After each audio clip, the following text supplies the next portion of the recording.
Hi, welcome back. So we are in chapter 4 inferential statistics on the discussion of estimating parameters. Now basically what is interval estimate comes first of all based on your understanding of capturing the points that we were discussing earlier on. In order for you to make sure next time if you would have to draw a new sample sub 2, what happens that inferential analysis try to give you an intuition, the points you are measuring to be always close to each other, almost the same. You construct something called the interval, which is a very intelligent technique, I think, that instead of estimating a single point, the point will be fallen within this range.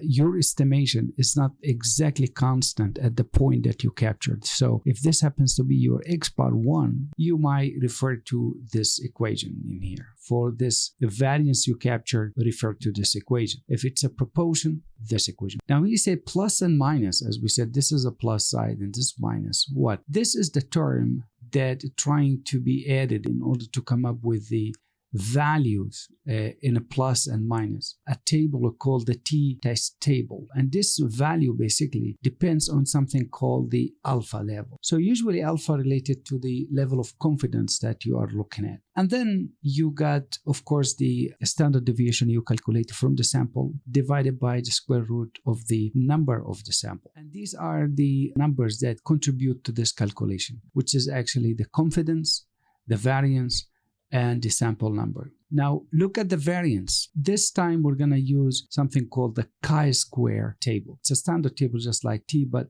usually it uses something called a degree of a freedom. But important is if you look at the term, included the number of the subject, and then included again the confidence divided by 2. And finally, if you are looking at the proportion, for example, again, there is a Z table, it's a standard, but it involves the important to look at it, the confidence, and of course, the population total number. So what is the conclusion from this? The conclusion is that the factor that determines the width of this interval, it depends on sample size, the variability, which is in the form of the S here, S square, of course, and the level of confidence, which is called the alpha level. So I hope this quick introduction about point estimate is quite clear to you. Now we are ready to move to the second important tool of inferential analysis, and it's the last, and that is related to hypothesis testing. I will see you then.